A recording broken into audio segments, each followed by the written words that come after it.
دیں اور جب ان کو ناپ کر یا تول کر دیں تو کم دیں، کیا یہ لوگ یہ نہیں خیال کرتے کہ اٹھائے بھی جائیں گے؟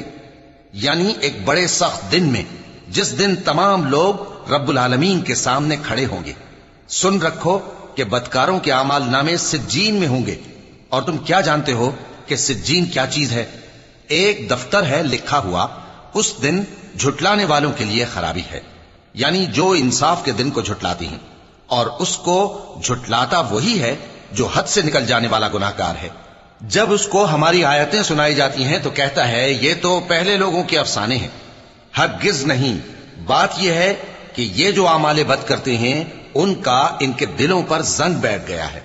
بے شک یہ لوگ اس روز اپنے پروردگار کے دیدار سے اوٹ میں ہوں گے، پھر یہ لوگ یقیناً دوزخ میں جا داخل ہوں گے۔ پھر ان سے کہا جائے گا کہ یہ وہی چیز ہے جس کو تم جھٹلاتے تھے۔ یہ بھی سن رکھو کہ نیکو